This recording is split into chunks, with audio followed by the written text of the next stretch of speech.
우리 한번 크게 한번 외쳐볼까요? 시작. 하나님을 행복하게. 아멘. 오늘 하나님을 행복하게라는 제목으로 말씀을 전합니다. 먼저 말씀 전하기 전에 우리 성도님들이 오늘 이 하나님 앞에 드리는 이 예배를 통해서 하나님을 행복하게 하는 예배자들이 되시기를 주님의 이름으로 축복합니다. 신명기 이제 뒷부분으로 넘어가고 있죠. 신명기가 총 34장으로 이루어져 있는데 오늘 23장의 말씀 읽었습니다. 3분의 2 마치고 이제 3분의 1 정도 남았는데, 제가 제목을 정하다 보니까 8월달 말씀의 제목은 복자가 많이 들어가더라고요. 오늘은 하나님을 행복하게, 복자가 들어가죠. 다음 주에 나눌 말씀은 26장 말씀으로 나눌 건데, 보배로운 백성으로 사는 법, 하나님 어떻게 우리를 만들어 가시는가. 그 다음에 28장 정말 복되게 사는 법, 순종에 대해서 말씀을 전하려고 8월달 말씀 제목들을 다 정해서 이제 간단하게 제가 정리를 해놓는데, 이런 생각이 들더라고요. 무슨 마음이 드냐 하면 신명기 21장서부터는요 법에 대한 이야기가 굉장히 많아요. 설교하기가 좀 어렵더라고요, 제가 준비하는데. 근데 결론을 얻었어요. 왜냐하면 신명기 21장서부터 보면 전쟁에서 싸우는 법, 또 전쟁에 정복하고 정복민들을 데려와서 어떻게 해야 되는 법, 그 다음에 제사법도 있고 관계법도 있고 가정에 대한 법도 있고 성결법도 있거든요. 법들이 쭉 모세의 마지막 유언의 설교를 담아서 이스라엘 백성에게 지금 선포하는 거예요. 가나안 땅에 들어가서 살아야 할 이스라엘 백성에게 이런 여러 가지 법들을 이야기해요. 제가 설교하기는 참 어렵지만 왜 법들이 이렇게 이야기하고 있을까? 모세가 왜 이 법을 많이 이야기할까? 가나안 땅에 아직 들어가지 않았는데 왜 정결법이 필요하고 제사법이 필요하고 사람들과의 관계법이 필요한가? 가정이 왜 중요한가? 이유가 있더라고요. 뭐냐 하면 신명기 33장, 지금부터 한 10장 남았죠? 33장 마지막 절 29절에 가보면 뭐라고 나오냐 하면, 이스라엘이여 너는 행복자로다. 무슨 얘기냐 하면 하나님이 말씀하시는 모든 법이요 행복자에 걸려요. 그러니까 하나님이 우리에게 주신 법과 명령과 규례는 우리를 얽어매려고 하시는 것이 아니라 결국은 우리를 행복하게 하려고 하는 하나님의 마음이 담겨져 있음을 믿고 사시기를 바랍니다. 그런데 제가 말씀을 준비하고 기도하면서 이런 생각이 하나님 저에게 아주 강하게 주시더라고요. 우리가 보통 기도를 어떻게 하냐 하면 행복하려고 기도하잖아요. 문제 응답 받으려고 기도하잖아요. 오늘 우리 찬송하신 것처럼 승리의 주님의 이름을 부르면서 승리하려고 기도하잖아요. 그런데 보세요, 우리의 기도를 보면 그 기도의 내용들이 다 나를 위한 기도예요. 아닌 것 같지만 나를 위한 기도예요. 하나님 내게 건강 주세요. 하나님 내 자녀들 잘 되게 해주세요. 하나님 나에게 베풀고도 남음이 있는 풍성함을 주세요. 어떻게 보면 다 나를 위한 기도. 하나님 나를 복되게 해주세요. 이런 기도란 말이에요. 그런데 물론 나를 위한 기도도 중요하지만 더 중요한 게 있어요. 하나님의 역사가 언제 이루어지냐 하면 나를 위하여 기도하고 나를 위하여 구하고 내 응답을 위하여 하나님 앞에 나아갈 때도 중요하겠지만 더 중요한 게 있어요. 우리가 하나님의 마음을 알고 하나님을 행복하게 해드리면 이미 우리의 삶 속에는 하나님의 주시는 온전함들이 있다는 거예요. 하나님이 우리에게 법을 주신 것도요 하나님을 우리에게 얽어매려고 하시는 것이 아니라 하나님의 명령과 법도와 규례를 따라서 하나님의 마음에 쏙 들게 하나님을 행복하게 하는 삶을 살아가면 하나님이 우리를 행복자로 모든 것들을 이루어 주신다는 거예요. 이미 제가 신명기 10장 말씀 나눌 때 신명기 10장 13절 말씀을 전하면서 하나님의 요구라고 하는 제목으로 제가 한 10주 전에 설교를 했어요. 하나님의 요구가 뭔지 아세요? 신명기 10장 13절 말씀에 보면 이런 말씀이 나와 있습니다.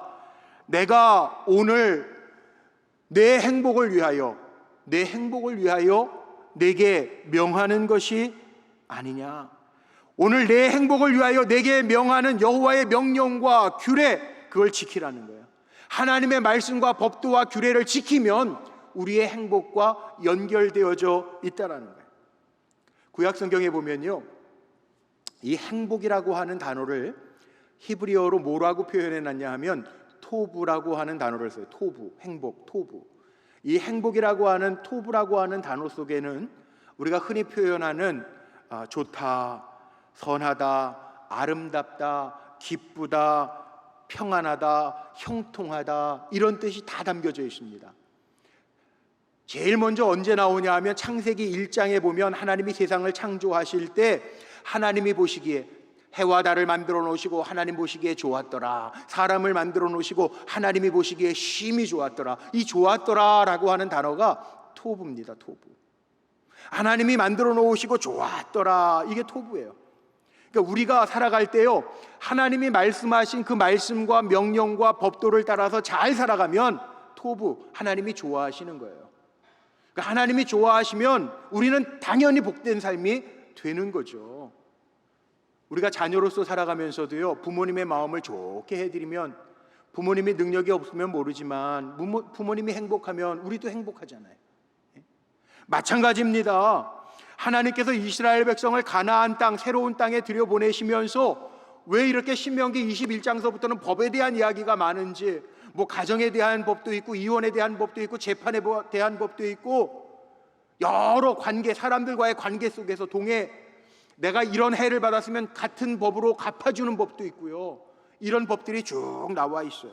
왜 이렇게 지켜야 할 법들이 많을까 생각을 해보니까 법을 많이 정해서 우리를 꼼짝도 못하게 하시는 하나님의 방법이 아니라 하나님의 마음을 담아서, 야, 이거 내가 좋아하는 거야, 내가 원하는 건 이런 거야, 내 백성들은 이렇게 살아야 되는 거야, 그리고 미리 알려주시고 새로운 땅에 들어가서 그 법을 잘 적용하면서 살아갈 때 토부, 하나님이 보시기에 좋아서 우리를 더 복되게 하시려고 하는 하나님의 마음이 담겨져 있다는 거예요.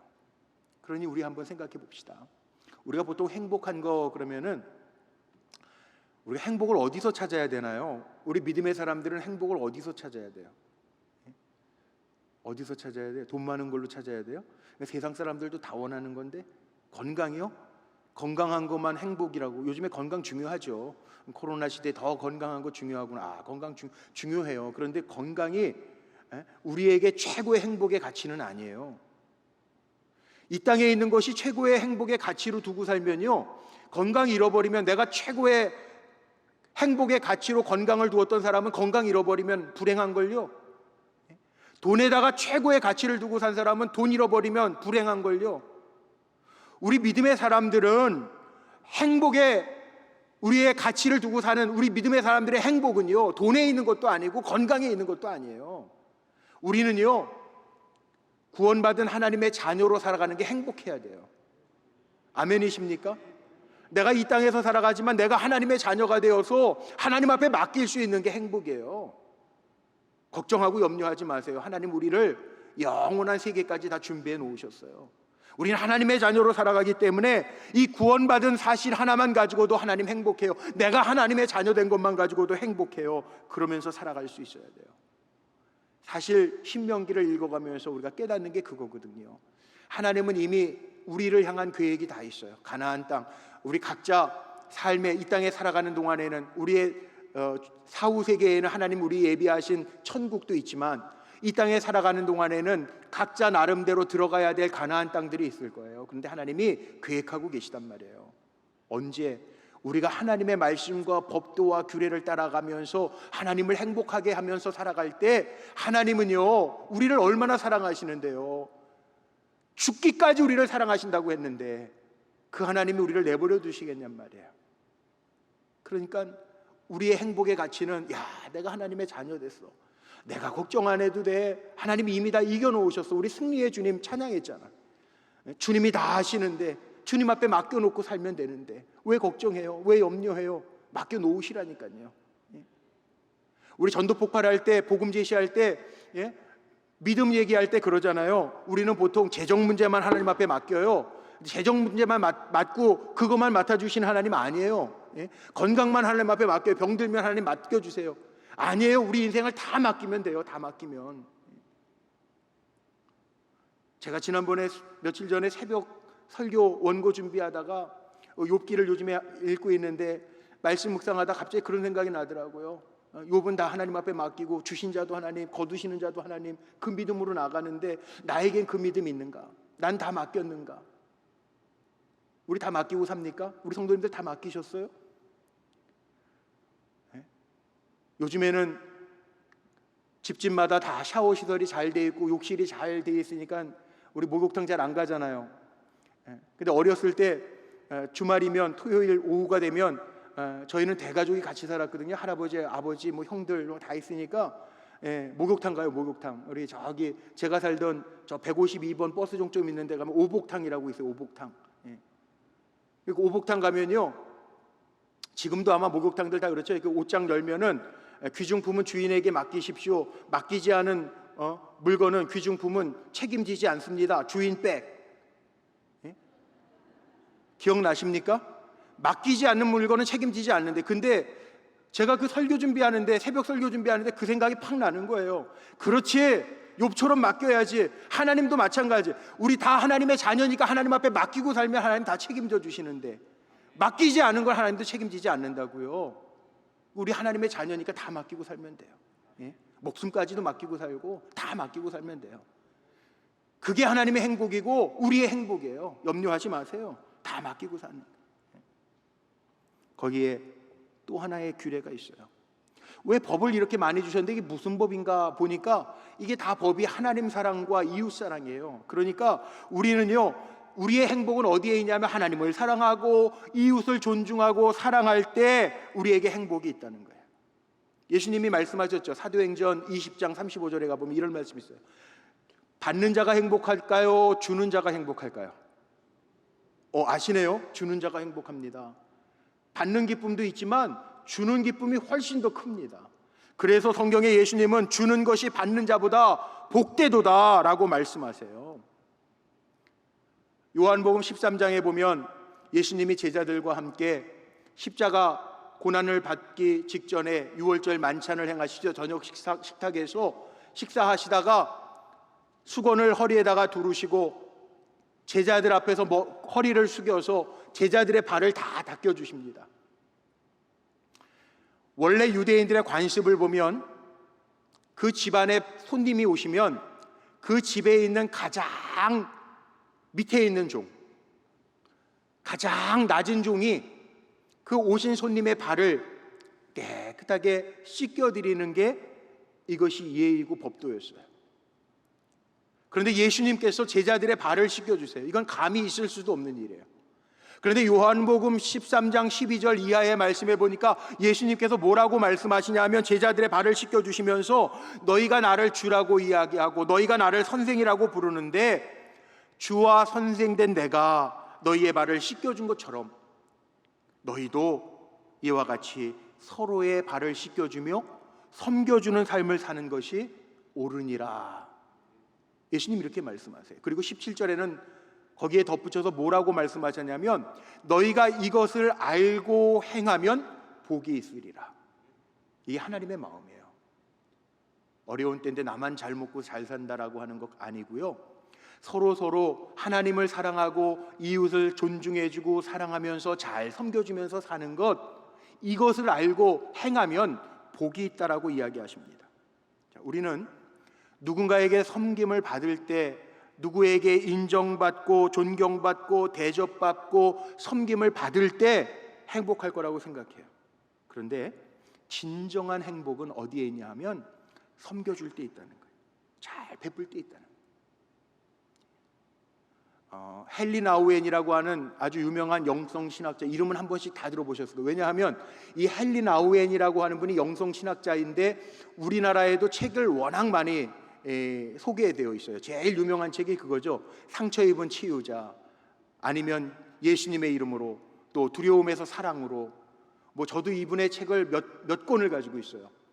정말 유명한 분인데 이분이 오래 살진 않았어요. 60대 심장마비로 돌아가셨는데, 이 헨리 나우엔이 캐나다 분인데요, 미국에서 공부했어요.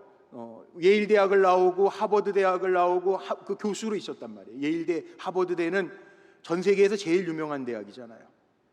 그런데 교수직을 하다가 이분이 10년 동안 마지막 돌아가시기 전에 10년 동안 어디서 생활을 했냐면 라루시, 그 장애인 공동체 라루시라고, 우리나라에도 여수에 라루시라고 하는 공동체가 있습니다. 장애인 공동체가 있는데 제가 토론토에 있을 때에도 그땐 돌아가신 후였는데 그 공동체는 있어요. 라루시 공동체. 그 데이브레이크라고 토론토 시내에서부터 한 40분 정도 차 타고 북쪽으로 가면 그 공동체가 지금도 있는데요.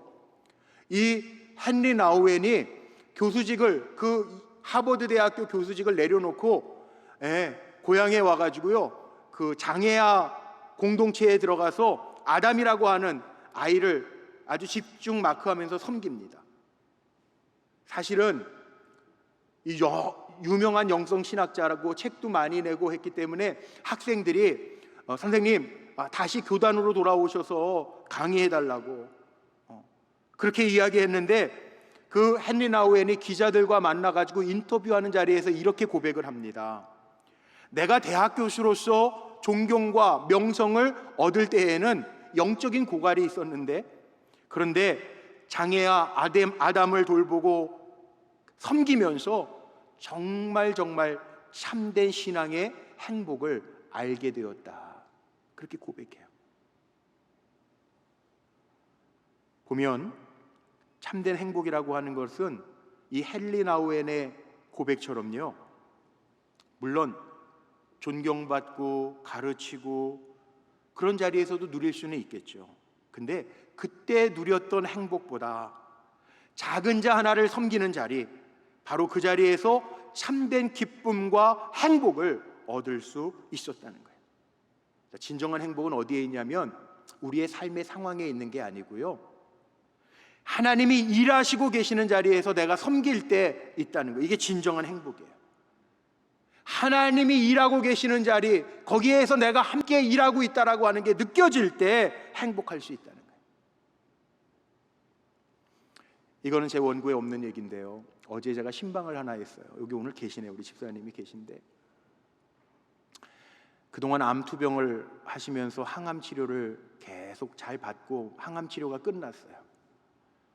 우리 집사님 내외분이 저하고 또 우리 김동우 목사님이 교구 목사였는데 그동안 잘 섬겨주시고 기도해 주셔서 감사하다고 꼭 식사를 한번 대접하고 싶다 그래서 어제 이 코로나 위기 속에서 같이 만나서 식사를 했어요. 근데 이 집사님이 암투병 항암 치료를 계속 받으셨잖아요. 항암 치료를 받는 게 쉽지 않죠. 저도 암을 경험해 보지 않아서 그 아픔을 다 이해할 수는 없어요.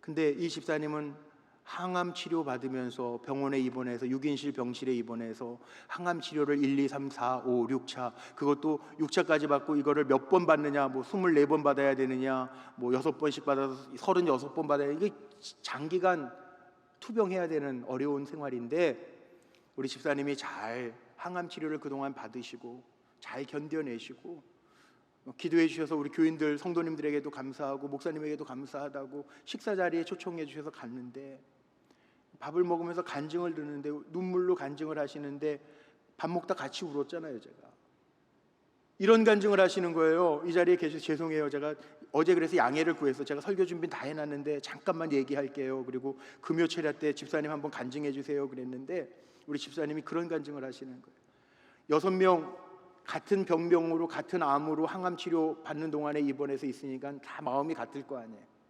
그런데 자기가 다른 거는 예수 믿는 게 다르잖아요.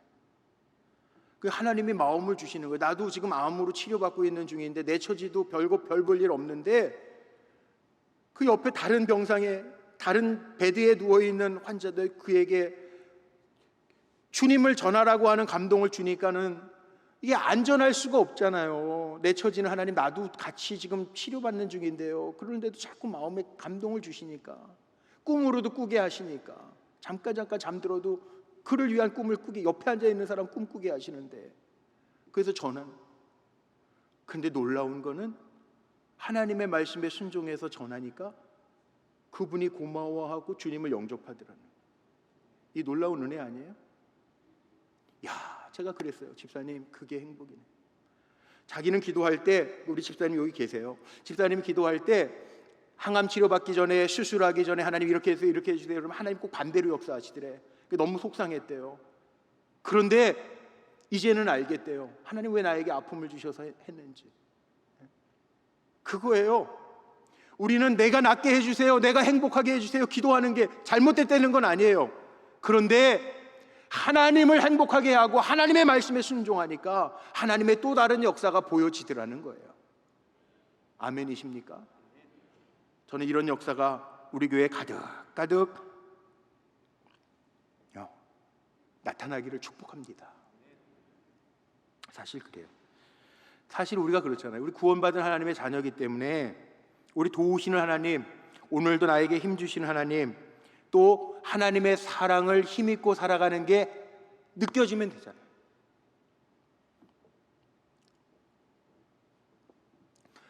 살아가면서 내가 예수 믿는데 아무것도 예수 믿는 흔적도 없다고 생각해 보세요. 얼마나 섭섭해요. 그런데 내가 살아가면서 하나님의 자녀고 하나님이 나를 사랑하시는 게 느껴진다고 생각해 보세요. 삶이 다를 수밖에 없어요. 그런데 그 삶은 언제 경험할 수 있느냐? 하나님 이거 주세요, 저거 주세요 기도할 때 오는 게 아니라 내가 하나님을 행복하게 해드리면, 내가 하나님의 말씀에 순종하면, 이런 법도 있고 이런 규례도 있고 이런 법도 있는데 내가 하나님의 말씀에 순종하면서 살려고 하면 하나님이 일하신다는 거예요. 오늘 본문에 보면 5가지의 규례가 두 절씩 나누어서 나옵니다. 근데 오늘 말씀의 5가지 법을 보면요, 그냥 읽어서 흘려버릴 수도 있어요. 그런데 저는 이렇게 생각해요. 신명기 21장서부터 법이 많으니까 제가 정말 어떻게 설교해야 될지 기도하고 묵상하고 그러는데, 이 법들이 쓰잘데없는 일인데 그냥 법이니까 지켜라 딱딱한 거를 우리에게 하나님이 그냥 주셨을까? 아니에요. 아무 뜻 없이 우리에게 이렇게 주신 법은 아닐 거란 말이에요. 그럼 뜻이 있겠죠. 법에는 하나님의 마음이 담겨져 있잖아요. 법정신이라는 게 있는데 뭐가 담겨 있냔 말이에요. 짧게나마 여기 5가지 법이 나오는데 좀 생각해 보려고 그래요. 첫 번째는 뭐냐? 15절에서 16절에 보니까 종에 대한 이야기인데, 여기 오늘 말씀 속에 보니까 종이 그 주인을 피하여 내게로 도망하거든 너는 그의 주인에게 돌려주지 말고 그가 내 성읍 중에서 원하는 곳을 택하는 대로 너와 함께 내 가운데 거주하게 하고 그를 압제하지 말라, 이렇게 말씀하고 있어요. 자, 물론 도피한 종이니까 어떤 상황이 있는지는 모르겠지만 어쨌든 원래 주인이, 지금하고는 좀 다른 시대니까 종은 주인이 어떤 소유물처럼 다스릴 수 있는 관계니까 어떤 압제가 있었는지 문제가 있었는지는 몰라요. 그런데 하나님의 마음이 뭘까요? 종이 그 주인을 벗어나서 내게로 도망해 오면 너는 그 종을 다시 주인에게 돌려보내지 말고, 왜? 그 당시에는 종은 주인의 소유물이니까 죽일 수도 있어요. 너 도망갔어? 야, 너 죽여버려. 그럴 수도 있단 말이에요. 그런데 그렇게 하지 못하도록 너는 그 생명이 보존되도록, 그 인권이 보존되도록 도와주라는 거예요. 그러면서 단서를 하나 달죠. 그 뒤에 뭐라고 나옵니까? 이스라엘이 애굽에서 종되었던 것을 기억하라는 거예요. 너도 종으로 살아봐서 알잖아. 응? 그러니까 생명 귀한 것을 알아라, 그거예요. 자, 중요한 거는요, 내 자유가 존중되려면 다른 사람의 자유도 존중해줘야 돼요. 우리가 살아가면서 관계하면서 중요한 거 아닙니까? 내가 귀하면 남도 귀한 거예요. 내 자식이 귀하면 남의 자식도 귀한 거예요. 그거 기억하고 살라는, 이게 하나님의 마음이에요. 어떻게 보면 그때 고대 근동에는 다른 나라에서 종이 도망 왔는데 그 종을 그 나라에 돌려보내지 않으면 분쟁이 생길지 몰라요. 요즘에 우리 정치적인 이슈가 됐죠. 북한에서 물론 무슨 살인자가 왔는지는 모르겠는데 돌려주는 것 때문에 여러 가지 문제가 되지 않습니까? 그런데 하나님도 마찬가지라는 거예요. 생명을 존엄하게 여기는 거, 이게 하나님의 마음이라는 거예요. 내 생명이 존엄한 것처럼, 내 자유가 중요한 것처럼 다른 사람의 자유도 중요하고 다른 사람의 생명도 귀하니까 그거 기억하고 살라는 거예요. 우리 사랑하는 성도님들, 하나님의 마음을 읽고 생명을 존귀하게 여기고 살아가는 성도님들 되시기를 주의 이름으로 축복합니다. 이거 하나님 행복하게 하는 거예요. 우리가 병을 알아도 다른 사람의 영혼을 생각하면서 전할 수 있는 거, 또 내가 불편해도 다른 사람, 아이고 나도 불편한데 그 사람도 불편하게 하지 말아야지, 그러면서 사는 거, 이게 하나님을 행복하게 하는 거라는 거예요. 두 번째 계명이 뭡니까? 17절 18절에 보니까 여기에 보면 이스라엘 여자 중에 창기가 있지 못할 것이요 또 이스라엘 남자 중에 남창이 있지 못할 것이니 창기가 번 돈과 개 같은 자의 소득은 어떤 서운하는 일로든지 내 하나님 여호와의 전에 가져오지 말라. 이 둘은 다 내 하나님 여호와께 가증한 것임이니라. 거룩에 대한 이야기입니다. 거룩함. 하나님은 이스라엘 백성을 건져내시면서 내가 거룩한 것처럼 너희도 거룩해라. 하나님이 우리에게 명하신 게 그겁니다. 내가 거룩한 것처럼 너희도 거룩해라. 이스라엘 백성을 구원해내시면서 말씀하셨어요. 이 당시에 가나안 신전에는요 이방 신들이 있었는데 이방 신들은 하나님처럼 살아계신 하나님이 아니고 사람들이 만들어 놓은 신상들이란 말이에요. 그러니까 사람들이 인간들이 빌어도 응답하지 아니하고 움직이지 않아요. 그러니까 가나안의 사람들은 그 신전 안에 여사제들을 두었는데 말이 여사제지 창기예요. 창기. 가나안은 농경 문화였기 때문에 농사 지으면서 풍요의 신을 만나야 부자가 되는 거잖아요. 그러니까 말 못하고 움직이지 못하는 신 대신 여사제를 두어서 여사제에게 돈을 갖다 주고 성을 사는 거죠. 성적인 관계를 하면서 그 신하고 나하고 관계가 되어져 있으니 내가 풍요로울 거야 라고 하는 세상의 관습으로 살았다는 거예요. 남창이라고 하는 것은 그럼 여자들 상대로 일한 남자 창기냐? 아니에요. 성경의 원어를 찾아보니까 여기 남창이라고 하는 건 동성애자들이고요, 오늘날로 얘기하는 동성애자들이고요, 또 다른 말로 얘기하면 이스라엘 제사장들 가운데 이 이방신을 섬기는 제사장으로 변심해서 옮겨간 사람을 남창이라고 이야기해요. 뭐냐 하면 하나님은 거룩하신 하나님인데 이 가나안 세속적인 음란한 그 삶으로 물들여지지 말라는, 이스라엘에는 이렇게 창녀를 두지 말고 남창을 두지 마라, 없게 해라. 그 이야기는 하나님은 거룩한 하나님이니까 그 거룩하신 하나님을 바로 알고 신앙생활을 잘 해라. 하나님은 음란 행위를 기뻐하시지 아니하고 가증하게 여기시는 하나님이다. 우리가 예물 드릴 때에도 그런 질문을 종종 하죠. 다른 사람 아프게 하거나 다른 사람에게 사기를 치거나 어렵게 해서 번 거 하나님 이거 건축 헌금으로 드립니다, 뭘로 드립니다. 그 하나님 안 기뻐하신다는 거예요. 정상적이지 아니하고 땀 흘려 노력한 대가가 아니고 사기를 치거나 여기에 나오는 것처럼 더러운 것으로 하나님의 성전을 더럽히지 말라라고 이야기하고 있어요. 무슨 얘기입니까? 자기 원하는 복을 받기 위해서 하나님을 이용하려고 하는 가증스러운 수단은 버리라는 거예요. 세상적인 관습과 세상적인 물들음으로 신앙생활하는 거 버리라는 거예요. 하나님의 마음은 여기에 있어요. 우리가 좀 바보 같아도 신실하게 진실하게 하나님 기뻐하시는 방법으로 살아갈 때 하나님의 주시는 은혜가 있다라고 하는 것을 우리에게 보여주고 있어요. 자, 우리 거룩하게 사는 성도님들 되시기를 주의 이름으로 축복합니다. 세 번째 계명이 있습니다. 세 번째 계명은 19절 20절에 보니까 여기 이자라는 얘기가 나오죠. 내가 형제에게 꾸어주거든 이자를 받지 말지니 곧 돈의 이자나 식물의 이자나 이자를 낼 만한 모든 것의 이자를 받지 말아라. 20절에 보니까 뭐라고 나와 있습니까? 그리하면 내 하나님 여호와께서 내가 들어가 차지할 땅에서 내 손으로 하는 범사에 하는 모든 일에 복을 내리시리라. 여기에 보니까 형제들은요 이익 추구의 대상이 아니라는 거예요. 만약에 내게 여유가 있어서 빌려줄만 하거든 거저 빌려주라는 거예요. 거저. 우리가 보통 재물을 얻어서 부자가 되는 것도 성경은 뭐라고 이야기하냐면 재물 얻을 능을 하나님이 주셨다. 부자 되는 것도 하나님의 뜻 안에 있다는 거예요. 그런데 하나님의 은혜로 우리에게 부자 되게 하시고 소유가 많거든 만약에 어려운 형제들이 있으면 그걸로 고리대금을 하거나 이자를 취해가지고 더 부자가 되려고 하지 말고 잘 도와주면서 이자 받지 아니하고 필요하면 도와주면서 살아라. 그리하면 내가 들어갈 그 땅에서 새로운 삶을 살더라도 내가 하는 모든 일에 복을 더하여 줄 거다. 그 말씀이에요. 자, 2019년도에 나온 책인데 많이 저도 들었던 얘기인데 경주 최부자집 최진사집 얘기가 많이 들려졌죠. 근데 2019년도에 그 황 씨가 썼더라고. 최 씨가 쓴 건 아니고요. 책이 있는데 경주 최부잣집은 어떻게 베풀었을까? 황아무개라는 분이 쓴 책인데요. 지금도 경주시 교동에 가면 저 사진에 나오는 경주 최 씨의 그 고택들이 남아 있다고 그래요. 어떤 차이점이 있었는지 아세요?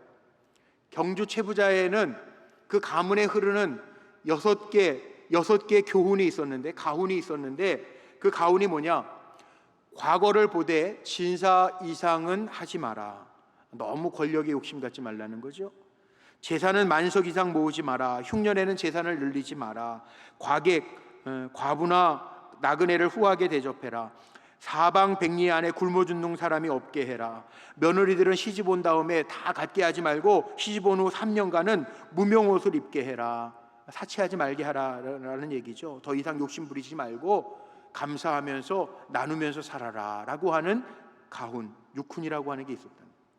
정말 흉년 때도 역사적인 기록을 보면 흉년의 때가 있었는데, 흉년의 때에도요, 이 최부자 가문에서는 어려운 이웃들을 위해서 곡간문을 열고 죽을 쏘서 대접을 했는데, 정말 말대로 사방으로 백리 안에는, 백리면은 오늘날 환산하면 심리가 4kg니까 100리면은 40kg 정도 되는 거잖아요. 40kg 안에는 굶어 죽는 사람이 없도록 곡간을 열어서 다 죽을 쏘가지고 대접했다는. 그래서 그 기록에 보니까 뭐라고 나왔냐면, 경주뿐만이 아니고 영천, 그 대구 밑에 영천, 밀양, 포항 여기까지요, 다 가난한 사람들 죽 쏘서 줄 만큼 넉넉했다는. 자, 세상에 경주 최씨 가문도 이렇게 했다는데, 우리는 크리스찬이잖아요. 예수 가문 아니에요. 예수 가문. 우리 어떻게 살아야 될까요? 어떻게 살아야 될까요? 하나님 나에게 주신 은혜와 나에게 주신 건강과 나에게 주신 복을 통해서 나만 잘 먹고 살면 돼요? 아니라는 거예요. 이게 하나님의 마음이에요. 나눌 수 있는 게 하나님의 마음이에요. 이게 하나님을 행복하게 하는 거라고 우리에게 말씀하시는 거예요. 다르게 살라는 거예요. 세상 사람들도 이렇게 살아가는데 우리도 다르게 살아야죠. 어렵지만 우리 이사kon금도 하잖아요. 한 달에 한 번 주님 대접하는 마음으로. 제가 아는 선배님 교회는요, 요셉의 창고라고 하는 걸 운영하더라고요. 이제 점점 더 한국이 어려워질 거예요. 우리만 어려워지는 게 아니라 전 세계가 어려워지니까 교회가 요셉의 창고, 흉년의 때를 준비하는 풍년의 때. 그래서 나누기 운동을 하더라고요. 뭐 최진사 가문은 아니지만 어느 교회는 사랑의 밥, 사랑의 밥 그래가지고 어려운 사람들 무료 급식하는 일을 또 앞장서서 하고 있더라고요. 필요하죠. 하나님의 마음이죠. 이거예요. 어려울 때 나만 잘 살아, 하나님의 복이구나. 아, 먹고 즐기자. 이건 어리석은 부자고요. 하나님의 마음은 이런 마음. 어려운 때 일을 받지 아니하고 이익을 취하지 아니하고 나눌 수 있는 삶을 살아라, 그 말씀이죠. 네 번째 서원이 뭡니까? 네 번째는 서원에 대한 얘기입니다. 21절에서 23절에 나오는데, 만약에 하나님 앞에 서원한 것이 있다면 갚으라는 거예요. 서원 안 하면 무죄인데, 이런 거죠. 우리가 기도하면서요, 인간의 마음에 급하면 우리가 우리말 속담에도 그러면 화장실 들어갈 때 다르고 나올 때 다르다는데, 급하면 기도하면서 하나님 요것만 제발 응답해 주세요. 그러면 내가 이렇게 할게요. 이게 서원이에요. 하나님하고 약속하는 걸 서원이라고 하는데, 서원한 것이 있으면 지키라는 거예요. 서원을 안 했으면 무죄인데, 서원을 해도 되고 안 해도 되는데 서원을 한 것이 있다면 반드시 지키라는 거예요. 이 법은 뭡니까? 하나님 만홀히 여기지 말라는 거예요. 급할 때에는 하나님 이렇게 하면 이렇게 할게요 요구해놓고 새카맣게 까먹고 잊어버리지 말라는 거예요. 왜? 사람은 잊어버려도 하나님은 안 잊어버리니까 하나님을 만홀히 여기지 말라는 거예요. 하나님과의 약속한 것이 있으면 지키라는 거예요. 왜? 하나님은 약속에 신실하신 하나님이니까. 그러니까 약속도 잘해야 돼요. 함부로 약속하면 안 돼요. 이 말씀이 담겨져 있어요. 하나님 기쁘시게 하는 사람은 어떤 사람이냐? 약속 잘 지키세요. 예배 시간 잘 지키고, 하나님과의 약속인데 하나님 앞에 예배하고, 오늘도 드리는 이 예배가 매주 드리는 예배 가운데 하나의 예배가 아니라, 제 마음에는 그런 마음 하나님 주시더라고요. 매번 드리는 예배가 있지만 매번 드리는 가운데 하나의 예배가 아니라, 매번 드리는 예배가 있지만 그때그때 드리는 예배가 최상의 예배가 되어서 하나님 앞에 드릴 수 있도록. 이게 하나님과의 약속이에요. 다섯 번째 마지막 계명이 뭐예요? 내 이웃의 포도원 밭에 들어갈 때에는 마음대로 그 포도를 배불리 먹어도 되느니라. 그러나 그릇에 담지는 말 것이요 곡식밭에 들어갈 때 내 손으로 그 미리이삭을 비벼 따도 되느니라. 그러나 낫을 대지는 말지니라. 이게 무슨 말일까요? 무슨 말일까요? 자, 이 당시에는요, 고대입니다. 너무너무 배고파요. 지금처럼 마트가 있는 데도 아니에요. 남의 밭에 들어가서 포도밭이다, 사과밭이다 그럼 따먹을 수 있어요. 배가 너무 고프니까. 그럼 배고픈 사람 생존해야 되니까, 오늘처럼 마트가 많은 시대, 어디 나가도 마트가 있는 시대가 아니니까 먹을 수 있다는 거예요. 지금 배고파서 죽겠는데 먹어야 되면 먹을 수 있다는 거예요. 따먹을 수 있다는 거예요. 곡식을 베서 먹을 수 있다는 거예요. 그러나 그릇을 가져가서 담지는 마라. 곡식을 손으로만 이렇게 따는 게 아니라 낫을 대가지고 왕창 가져가지 마라. 이거는 도둑이다, 이 얘기예요. 배고플 때 먹는 건 생존의 문제지만 남의 것을 그릇에 담아가거나 낫을 대가지고 다 가져가는 건 도둑이다. 남의 것을 탐하지 마라 라고 하는 하나님의 마음이 담겨져 있어요. 남의 것 뺏지 말라는 거예요. 뺏어가지 말라는 거예요. 내 소유를 만들지 말라는 거예요. 십계명에도 있잖아요. 이게 다 있어요. 자, 오늘날 상황에 이 5가지 계명만 비춰보세요. 요 근래 정치적 이슈가 된 탈북자 문제도 있고요. 이제 우리나라는 단일 민족이 아니래요. 얼마 전에 선배 목사님 만났는데, 우리 중앙연회가 속해 있는 이 지역에도 용인에 가면 베트남, 중국 그 이주민들이 와서 이렇게 다문화 가정을 이룬 사람도 있고요. 요즘에 이천 중앙교회 목사님 한 분 만났는데, 이천에는요, 경기도 이천 가깝죠. 이천에는 태국 사람들이 많이 와가지고 가정을 이루는 가정들이 있대요. 태국 여성들이 이주해 와서 다문화 가정들에 그런 부분들, 또 세상 사람들은 모르겠어요. 정치인들 맞는지 틀리는지 모르지만 뭐 성접대 문화 때문에 또 막 난리가 났잖아요. 요즘에도 성매매, 성접대, 이거 세상 음란한 문화들에 너희들은 물들지 말라는 거예요. 이스라엘 사람들은 남창이 없게 하고 여창이 없게 하라는 거예요. 신용 불량자의 문제들도 있어요. 소유와 분배의 문제도 있어요. 요즘 한국교회가 신용을 잃고 있는데 한국교회 안에 사회적인 문제도 있죠. 하나님 앞에 진실하지 못하니까, 하나님 앞에 정직하지 못하니까 생기는 문제들도 있잖아요. 자, 이런 문제들을 우리가 생각지도 아니하고 내 행복만을 위해서 기도하고 나아갈 때는 역사가 없어요. 오늘 하나님 이 법들을 우리에게 왜 주셨는가 생각해 봐야 돼. 법이라는 건 시대에 따라 자꾸 새로운 법이 나올지 몰라요. 왜 나옵니까? 또 다른 사람을 지키기 위해서 나오는 거죠. 하나님이 우리에게 이 많은 법들을 우리에게 말씀하시는 것은 다른 게 아니에요. 우리는 하나님의 백성으로 이 법들을 잘 준행하고 순종할 때 하나님 우리의 삶을 복되게 하실 거라고 하는 것을 보여주신. 그러니 우리가 하나님 사랑하고 이웃을 사랑하는 마음으로 하나님의 말씀하시는 법과 규례를 잘 지켜 살아간다면 토부, 하나님이 행복해 하신, 하나님 보시기에 좋았더라. 오늘 우리 사랑하는 성도님들, 하나님은 결국 우리를 왜 부르셨냐면 복되게 하시기라고 부르셨어요. 아브라함 왜 부르셨냐면 복 주시기 위해서 부르신 거예요. 결국 하나님이 이 법을 왜 이렇게 많이 설명하시는가? 저는 이 신명기 강해를 하면서 뒷부분을 법이 너무 많은데 이 법을 어떻게 일일이 다 말씀을 전해야 될까 고민하면서 몇 번 묵상하다 보니까 이게 걸리는 부분이 있어요.